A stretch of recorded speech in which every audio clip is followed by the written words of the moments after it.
আমি কবে কোন বছর অপারেশন করি? 2022 সালে। 2022 আজকে হলো 2026 এর 4 জানুয়ারি। আপনি 3 বছর প্লাস হয়ে গেল। আলহামদুলিল্লাহ। তাহলে 3 বছর এই যে অপারেশনের পরের যে 3 বছর, এই 3 বছর আপনি কেমন আছেন? জি আলহামদুলিল্লাহ 3 বছরের মধ্যে আমি অনেক সুস্থ আছি। হসপিটাল কি আর ভর্তি হওয়া লাগছে? জি না, আমার আর কোনো হসপিটালে ভর্তি হওয়া লাগে নাই এবং ডায়াবেটিস আমার নিয়ন্ত্রণে এসে গেছে। আসসালামু আলাইকুম, আমি মোহাম্মদ সাইদুর রহমান। আমার দীর্ঘ 12 থেকে 15 বছর যাবত প্রচন্ড পেটে ব্যথা ছিল। কোন জায়গায় ব্যথা হতো? পেটের এই যে বাম পাশে পেটের নিচের দিকে এই ব্যথা বা পিঠে চলে যেত। আচ্ছা। পিঠে চলে যেত যখন ব্যথা উঠতো, মানে প্রচন্ড ব্যথা, আমি সহ্য করতে পারতাম না। প্রায় 15 থেকে 20 বার হসপিটালে ভর্তি হয়েছি। আসসালামু আলাইকুম, আশা করি দর্শক মণ্ডলী ভালো আছেন। আমি ডাক্তার মুস্তাফিজুর রহমান, প্যানক্রিয়াস বিশেষজ্ঞ সার্জন, বর্তমানে জাতীয় গ্যাস্ট্রো লিভার ইনস্টিটিউট ও হাসপাতালে সহযোগী অধ্যাপক হিসেবে কর্মরত আছি। পাশাপাশি এএমজেড হসপিটালের চিফ কনসালটেন্ট হিসেবে কাজ করছি। আজকে আমার চেম্বারে একজন রোগী আসছেন।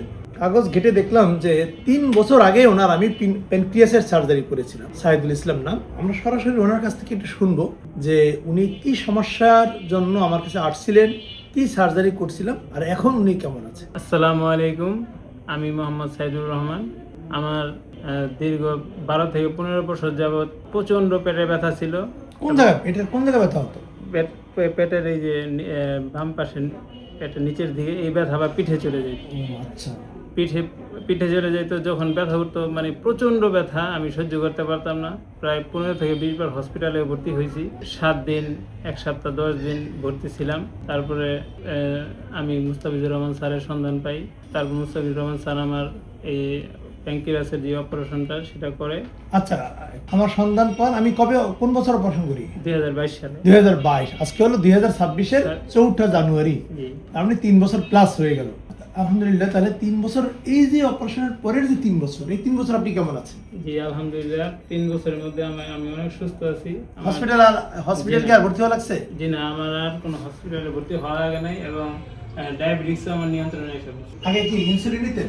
হ্যাঁ, এই অপারেশনের আগে ইনসুলিন নিতাম। এখন কি নেই? এখন মানে একটা খালি ওষুধ খাই ডায়াবেটিসের, আর কোনো সমস্যা কন্ট্রোলে থাকে ডায়াবেটিস? জি কন্ট্রোল আছে।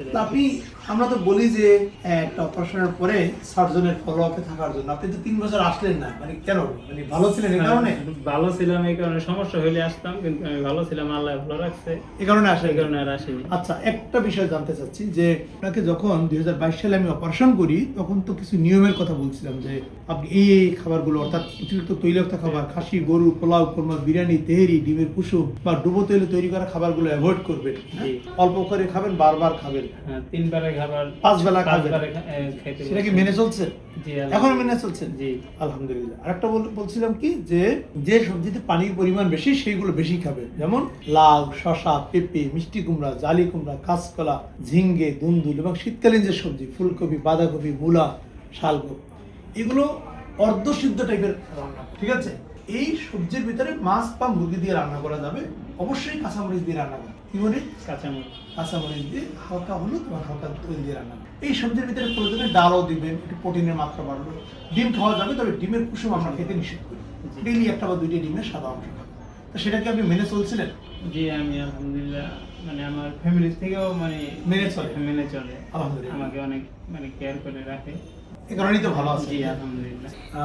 সুপ্রিয় দর্শক মণ্ডলী, বেসিক্যালি আপনারা অনেক সময় ভিডিওতে জানতে চান যে স্যার আপনি যে সকল ক্রনিক প্যানক্রিয়াটাইটিসের সার্জারি করেন, অপারেশনের পরে তারা কেমন থাকে। আমি একটা কথা প্রায় বলি, এটা আসলে ইন্টারন্যাশনাল যতগুলো স্টাডি আছে সেখানে দেখা গেছে যে প্রতি 100 জনের মধ্যে 80 জনের ব্যথা কমে যায়, আর বাকি 20 জনের ব্যথা সম্পূর্ণ কমে না, অনেকটা কমে যায়, কিছু থাকে। আবার অনেকের ডায়াবেটিসের মাত্রা আগে যা থাকে অপারেশনের আগে তার থেকে অনেকটা কমে আসে, অর্থাৎ অনেকটা নিয়ন্ত্রণে চলে আসে। এ বাদেও ক্রনিক প্যানক্রিয়াটাইটিসের একটা গ্রুপের, খুবই ভেরি ভেরি স্মল একটা গ্রুপের প্যানক্রিয়াসে ক্যান্সার হওয়ার সম্ভাবনা থাকে, খুবই ভেরি রেয়ার, হয়তো বা 100 জনের ভিতর 2 জনের। সেজন্য যাদের ক্রনিক প্যানক্রিয়াটাইটিস আছে তারা আবার প্যানিকড হবেন না, ভয় পাবেন না যে তার মনে হয় ক্যান্সার হবে। না, এটা ভেরি ভেরি ফিউ পেশেন্ট, বিশেষ করে যাদের খুব অল্প বয়সে ক্রনিক প্যানক্রিয়াটাইটিস আছে তাদের প্যানক্রিয়াসে ক্যান্সার হওয়ার ঝুঁকি কিছুটা বেশি।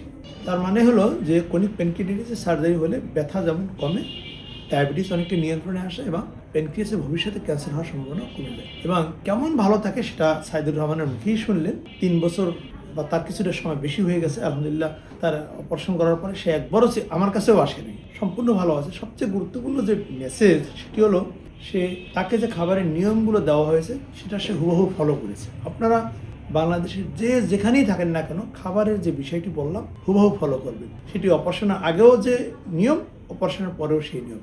ভালো থাকুন, আল্লাহ হাফেজ।